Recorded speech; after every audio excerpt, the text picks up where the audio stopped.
How does the average Japanese household stay comfortable through a brutal, humid summer with no central air conditioning, no second electric bill, and not a single unit bolted to the wall, while you're standing in front of an open fridge at 9 p.m., wondering why your house still feels like an oven? Here's what nobody selling you a cooling system wants you to hear. Your house could be more than 20 degrees cooler during the hottest part of the day using methods the Japanese have leaned on for centuries.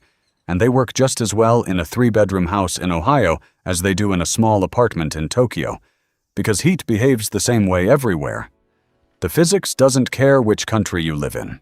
The whole approach comes down to one idea. Cool the house, not just the air. Stop the heat before it ever gets inside, instead of letting it in and then paying a machine to pump it back out. I'm going to walk you through 7 of these methods. Most of them are free, and the rest cost about the price of one dinner out. First, we'll walk through the 7 methods one by one, from the shade that kills the heat on your worst window before it touches the glass, to the bucket of water that cools your whole yard, to the trick that gets dead, stuffy air moving through your house with no fan at all. Then, at the end, I'll show you the one habit that ties all of it together, the timing routine that decides how hot your house feels for the entire next day. Stay with me to that last one, because it's the cheapest of all, and most people get it exactly backwards. Let's start with the first method, the Sudare, pronounced Sudare. Picture this. It's mid-afternoon, the sun swings around to your west-facing windows, and your living room turns into a greenhouse. You can feel the heat radiating off the glass from across the room. Now, here's the part most people get wrong. Closing the blinds inside isn't fixing it. By the time you pull them shut, the sun has already passed through the glass and the heat is already in the room. Here's why. Sunlight passes through your glass first and only then converts into heat once it's inside, bouncing off your floor and furniture. So anything that blocks the sun before it touches the glass stops the heat from ever getting in. Inside, blinds are just shading you from light at that point. The heat is already trapped. The Sudare is a simple roll of thin reed or bamboo slats hung on the outside of the window. Exterior shading beats interior shading every single time, and it isn't close.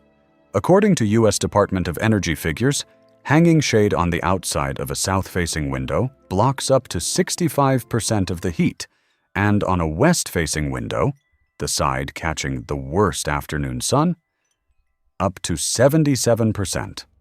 Compare that to closing your blinds from the inside, which stops only about 45%.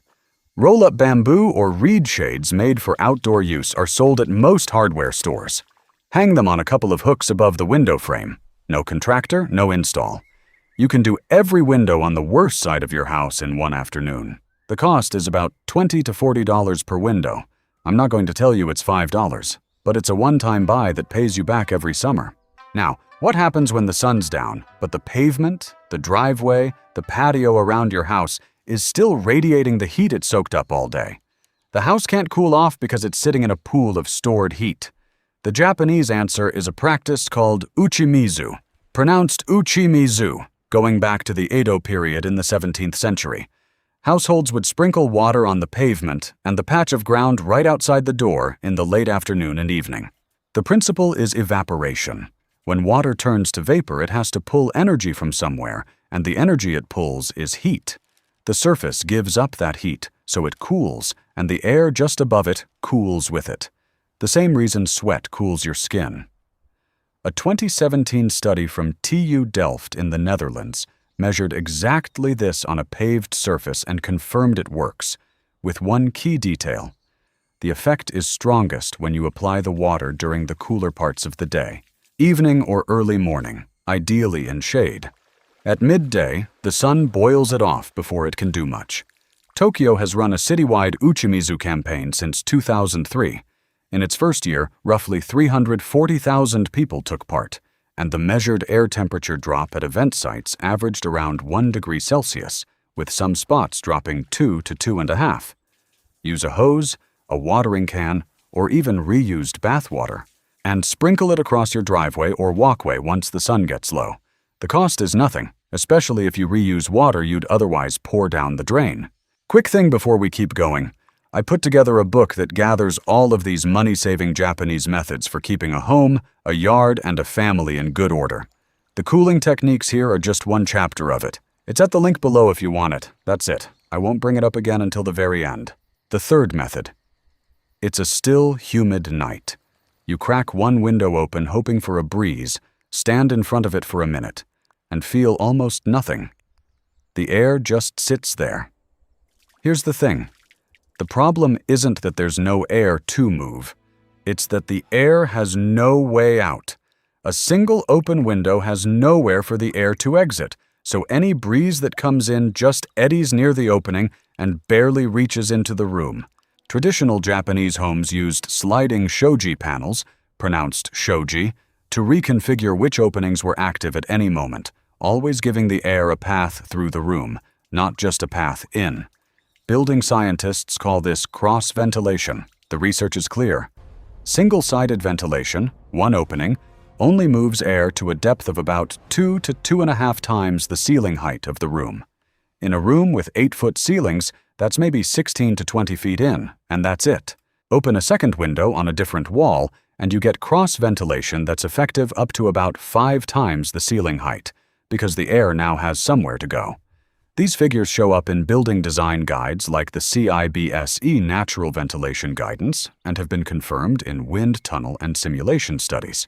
So open 2 windows on different walls of the same room at once. If a room only has windows on one wall, prop the door open into the hallway and open a window at the far end of the house to create the through path. The cost is 0. You already own the windows. I'm curious. Let me know in the comments what you've been doing to keep your place cool so far. Box fans? Blackout curtains? Just surrendering to the AC bill? Drop it below. I read them. But what about one of those dead calm summer evenings where there's no wind at all? Cross-ventilation needs a breeze, and tonight there isn't one. Here's the part that surprises people.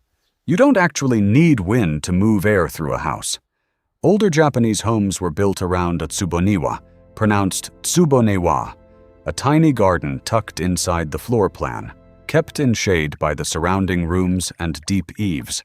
That pocket of shaded ground stays cooler than anywhere else, and that small temperature difference pulls warm air out of the rest of the house all by itself. The principle is the stack effect. Warm air is less dense, so it rises. Open a low window on the cool, shaded side of the house, and a high window on the warm, sunny side, and the rising warm air escaping up top continuously pulls cooler air in down low. It becomes a self-sustaining loop driven entirely by temperature difference, and it works on a completely still day with 0 wind. It's the same building science as cross-ventilation, just running vertically instead of horizontally. Open a basement or ground floor window on the shaded side, then open an upstairs window or attic vent on the sunny side. It works especially well in any home with a staircase, a split level, or an attic vent. The cost, again, is 0. The next method has nothing to do with airflow at all. You wake up at 2 in the morning with that clammy, sticky feeling on your skin. The room temperature hasn't changed, but you're soaked. That dampness usually isn't the heat itself. It's sweat that has nowhere to go because your sheets are sealing it against your body. Synthetic fibers like polyester are hydrophobic. They repel water. So moisture stays trapped against your skin, creating a damp little microclimate that makes you feel hotter than the thermometer says. Because how hot a room feels is driven heavily by humidity, not just air temperature. The traditional Japanese answer is the floor itself, the tatami mat, woven from a rush grass called igusa over a compressed rice straw core. Natural plant fibers are hygroscopic. They're porous, so they absorb moisture from the air and from your skin, then release it later when conditions change. According to figures from the Miyagi Tatami Manufacturers Association, the rice straw core of a tatami floor in an 11 square meter room can absorb roughly 3 liters of moisture from the air and release it back when the room dries out. The same property is at work in cotton sheets, linen curtains, and wool rugs. On your next trip to the store, swap polyester bedding, rugs, or curtains for cotton or linen. Linen wicks the fastest, which is why it's been used in hot climates for thousands of years. This is a laundry aisle purchase, not a renovation. Now let's go bigger than the windows. It's not just your glass cooking. The whole sunny side of your house is soaking up heat all afternoon and radiating it back into the rooms after dark. And a hot wall keeps radiating that heat into the rooms behind it long after sundown. You don't have to rebuild your roof to fix this. The Japanese solution is the deep eave, called Noki, pronounced Noki. Japanese builders size these overhangs to the seasonal angle of the sun, blocking the high summer sun that beats down at a steep angle while still letting in the low winter sun that comes in nearly sideways. It's the same physics as the Sudare, applied at the scale of the whole wall. Block the solar radiation before it reaches the glass, before it reaches the wall, before any of it can turn into heat inside. The Department of Energy figures for exterior shading apply here too. Up to 65% less solar heat gain on south-facing windows, up to 77% on west-facing ones, with no moving parts and no electricity. The DOE also notes lighter-colored awning fabric reflects more sunlight and pushes that number higher. You don't need to touch the roofline. Install a retractable fabric awning or a simple shade cloth frame over your south and west-facing windows. A retrofit awning typically needs no permit and no contractor and goes up in a day. The cost is roughly one awning per window, a one-time install that shades the wall every summer after. And here's the last method, the one that ties everything together. Evening finally brings cooler air, but by the time you go to bed, the house is still holding the heat of the day, and you never quite figured out when to open up and when to close. This one's about timing, not about any product, and most people do it backwards. The Japanese habit is called yusuzumi, pronounced yusuzumi, sitting out on the engawa, the wooden veranda, in the cool of the evening with the house thrown wide open. Building scientists call the underlying strategy night flushing, or night purge ventilation. Once the outdoor temperature drops below the indoor temperature in the evening, usually shortly after sunset, you open the house up completely and let the cool night air flush the day's heat right out of the walls and floors. Then, at first light, before the outdoor temperature climbs back above your indoor temperature, you seal everything shut, windows and curtains both, trapping that coolness inside the structure to carry you through most of the next day. This is a well-documented, peer-reviewed passive cooling strategy. I'll be honest about this one. Night flushing works extremely well in dry inland climates. Phoenix, Sacramento, Denver, most of the inland west, where nights can drop 15 to 20 degrees Fahrenheit below the daytime high. It works much less well in humid coastal places like Houston, New Orleans, or Miami, where the nights stay warm and sticky. You'll still get some benefit there, but I'd rather tell you straight than oversell it. Buy a cheap indoor-outdoor thermometer so you can see the exact moment the outside drops below the inside. Open everything at that point and close everything at sunrise.